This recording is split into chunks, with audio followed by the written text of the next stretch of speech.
Hi friends, இந்த வீடியோவில் நம்ம அலகு 5 வாசித்தல் புரிந்து கொள்ளும் திறன்ல இருந்து உவமையின் உண்மை தொடரின் பொருளறிதல், மரபு தொடரின் பொருளறிதல். ஸோ இதை தான் பார்க்க போகிறோம். நம்ம 10th ஸ்டாண்டர்ட் புக்கில் இந்த ரெண்டு டாப்பிக்கும் எங்கே கவர் ஆகுதோ அதை மட்டும்தான் இப்போ நம்ம இந்த வீடியோவில் பார்க்க போகிறோம். சரிங்களா? 10th ஸ்டாண்டர்ட் புக்கில் மொத்தமாக இது மரபு தொடரின் பொருளறிதல் ஒரு 4 இருக்கும். உவமை தொடரின் பொருளறிதல் அப்படின்னு ஒரு 4 இருக்கும். மொத்தமாக இப்போ 10th ஸ்டாண்டர்ட் புக்கில் நமக்கு இதுல இருந்து 8 கேள்விகள் மட்டும்தான் இருக்கும். ஸோ அடுத்தடுத்த வீடியோவில் நம்ம 9th 8th அந்த மாதிரி மேல இருந்து கீழே பார்த்துக்கிட்டே வரலாம். ஸோ இப்போ 10th ஸ்டாண்டர்ட் புக்ல இருக்கிற கண்டென்ட்டை நம்ம பார்க்கலாம். ஃபர்ஸ்ட் பாருங்க, பேஜ் நம்பர் 199ல 10th ஸ்டாண்டர்ட் புக்ல இந்த 4 மரபு தொடர் அறிதல் கொடுத்துருப்பாங்க. ஸோ வாங்க என்ன கொடுத்துருக்காங்க அப்படிங்கிறத பார்க்கலாம். மரபு தொடருக்கான பொருளறிந்து தொடரில் அமைத்து எழுதுக. ஃபர்ஸ்ட் பாருங்க, மணக்கோட்டை. இது ஆன்சர். இங்க நான் ஆன்சர்ஸ் எழுதியிருக்கேன். இது கொஷின் பாருங்க. மணக்கோட்டை அப்படின்னா வீண் எண்ணம், தேவையில்லாத எண்ணங்களை நம்ம மனசுல கோட்டை கட்டி வைக்க கூடாது அப்படின்னு சொல்றாங்க இல்லையா? சோ அதுதான் வீண் எண்ணம். அடுத்தது கண்ணும் கருத்தும் அப்படின்னா முழு கவனத்துடன். ஒரு செயலை நம்ம செய்யறோம் அப்படின்னா அதுல முழு ஈடுபாட்டோட செய்யணும். அதுதான் என்ன அப்படின்னா கண்ணும் கருத்துமாக அல்லது முழு கவனத்துடன். அடுத்தது பாருங்க, அள்ளி இறைத்தல் அப்படின்னா என்னன்னா அளவுக்கு மேல் செலவழித்தல். நம்ம கிட்ட இருக்கிற பணத்தை மீறி அளவுக்கு மேல நம்ம செலவு செய்யறதுதான் என்ன அப்படின்னா அள்ளி இறைத்தல்.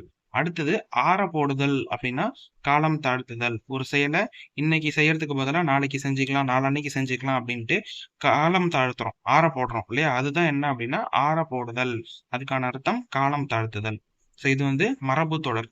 இது 4 கொஸ்டின் தான் இருக்கு 10th புக்ல. அடுத்தது பேஜ் நம்பர் 225ல இதே புக்ல 10th ஸ்டாண்டர்ட் புக்ல உவமையை பயன்படுத்தி சொற்றொடர் உருவாக்குக அப்படின்னு இதுல ஒரு 4 கேள்விகள் கொடுத்திருப்பாங்க. ஸோ இது ரெண்டு தான் நமக்கு அந்த உவமை தொடர் மரபு தொடர்ல 10th புக்ல கவர் ஆகும்.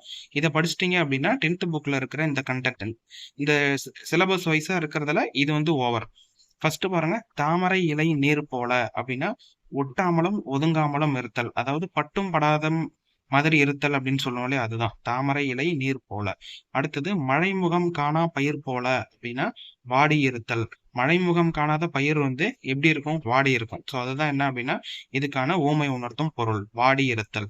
அடுத்தது கண்ணினை காக்கும் இமை போல அப்படின்னா மிகவும் பாதுகாப்பாக அல்லது அக்கறையாக அப்படின்னு சொல்லலாம். கண்ணினை காக்கும் இமை போல, அதாவது நம்மளுடைய கண்களை இமை எப்படி பாதுகாக்குதோ அதே மாதிரி அக்கறையாக இருத்தல் அல்லது மிகவும் பாதுகாப்பாக இருத்தல். அடுத்தது பாருங்க, சிலை மேல் எழுத்து போல அப்படின்னா நிலைத்து நிற்கும். சிலை மேல் எழுத்து போல அப்படின்னா நிலைத்து நிற்கும். ஒரு சிலையில போயிட்டு நம்ம ஏதாச்சும் எழுதுறோம் அப்படின்னா அது நிலைத்து நிற்கும். அதை நம்மளால அழிக்க முடியாது. ஸோ அதுதான் என்ன அப்படின்னா சிலை மேல் எழுத்து போல. ஆப்ஷன்ல நமக்கு நிலைத்து நிற்கும், நிலைத்து நிற்காது அப்படின்ற மாதிரி எல்லாம் கொடுப்பாங்க. ஸோ தெளிவா படிச்சுக்கணும். நிலைத்து நிற்கும் அப்படிங்கிறது தான் சரி. இது குரூப் 4 எக்ஸாம்ல ப்ரீவியஸ் இயர் கொஸ்டின்ல கேட்டது, இந்த சிலை மேல் எழுத்து போல அப்படிங்கிறது. அதே மாதிரி தாமரை இலை நீர் போல இதெல்லாமும் கேட்டிருக்காங்க. ஸோ நமக்கு 10th ஸ்டாண்டர்ட் புக்ல இருக்கிற உவமை தொடரின் பொருள் அறிதல் இப்பதான் நம்ம பார்த்தோம். ஸோ இது உவமை தொடரின் பொருள் அறிதல் இந்த 4 கேள்வி. அதே மாதிரி மரபு தொடரின் பொருள் அறிதல்ல இருந்த 4 கேள்வி. மொத்தமா இந்த 8 கேள்விகளை நம்ம 10th ஸ்டாண்டர்ட் புக்ல இருக்கிறத பார்த்துட்டோம். நம்ம அவுட் சோர்ஸை தேடி படிச்சாலும் புக்ல இருக்கிறத கரெக்டா படிச்சு ப்ராப்பரா மார்க் வாங்கணும். ஸோ அதனாலதான் இது இப்போ இந்த வீடியோவை அப்லோட் பண்றேன். ஸோ நெக்ஸ்ட் வீடியோஸ்ல அடுத்தடுத்து இருக்கிற ஸ்டாண்டர்ட்ஸ்ல என்னென்ன இருக்கோ இதே மாதிரி அதெல்லாம் நம்ம பார்ப்போம். தேங்க்யூ.